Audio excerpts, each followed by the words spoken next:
મળ્યું હતું મારા વિચાર્યું નહીં હતું કે મારા છોકરાઓ મારા માટે આવું કરશે. તે પછી સારું નહીં લાગે એટલે મેં નથી બનાવ્યા. રક્ષાબંધન આવતી 1 વીક થઈ ગયું, હું રીલ્સ પણ નથી બનાવી ને કંઈ પણ એવું પોસ્ટ નથી કર્યું કે કશે ગયા પણ નથી ને.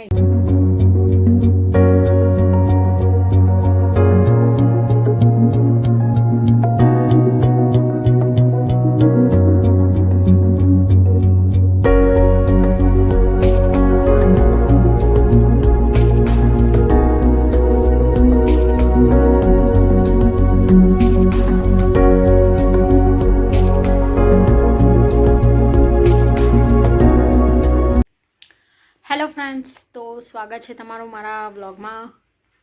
તો તમે નવા છો તો મારી ચેનલને સબસ્ક્રાઈબ કરજો અને બેલ આઇકન જરૂર કરજો કે જેથી તમને મારા વ્લોગની નોટિફિકેશન મળી રહે.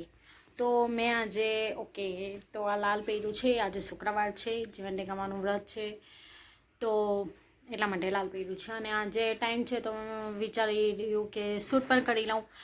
શૂટ આ મારા વ્લોગ બનાવવાનો મિનિંગ હતો. મારું મેઇન છે કે મેં રક્ષાબંધન કેમ નહીં કરી. તો રક્ષાબંધનમાં એવું હતું ને કે મારા ફોઈ સાસુ એક્સપાયર થઈ ગયા હતા.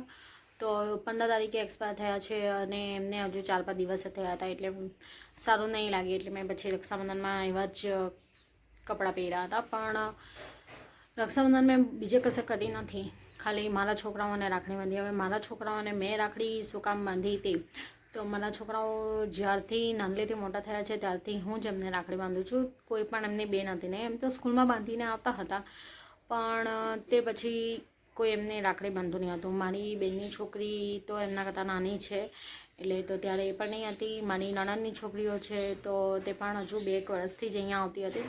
તો મારા છોકરાઓને હું રાખડી બાંધું છું, એટલે પહેલી રાખડી મારા છોકરાઓની મારી જ હોય છે ને.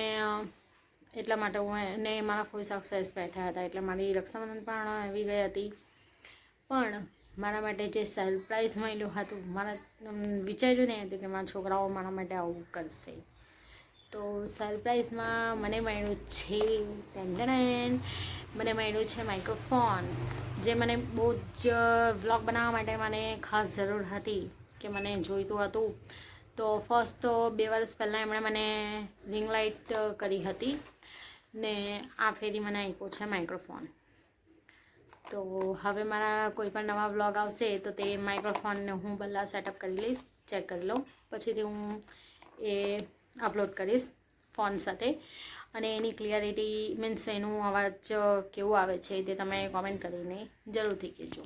મારા ફોઈ સાસુને 1 વીક થઈ ગયું છે, તો હવે વિચારું છું કે જન્માષ્ટમીની શરૂઆતથી હું વ્લોગ બનાવું. એમ તો હું 15મી ઓગસ્ટના પણ બનાવવાની હતી, પણ તે દિવસ આવું થયું હતું એટલે ત્યારે નહીં બનાવ. તે પછી સારું નહીં લાગે એટલે મેં નથી બનાવ્યા. રક્ષાબંધનના બનાવવાની હતી પણ ત્યારે શૂટ થાય એવું નહીં હતું, એટલે પછી ત્યારે પણ નથી કર્યું. તો હવે વિચારું છું કે જન્માષ્ટમીમાં તમને નવા વ્લોગ જોવા મળશે, એટલે મેં રીલ્સ પણ નથી બનાવતી. 1 વીક થઈ ગયું, હું રીલ્સ પણ નથી બનાવી ને કંઈ પણ એવું પોસ્ટ નથી કર્યું કે કશે ગયા પણ નથી ને. એકચ્યુઅલી મારા ઘરનું કામ પણ ચાલે છે, તો ઘરના કામ ચાલે છે એટલે ટાઈમ નથી એડજસ્ટ થતો શૂટ કરવા માટે.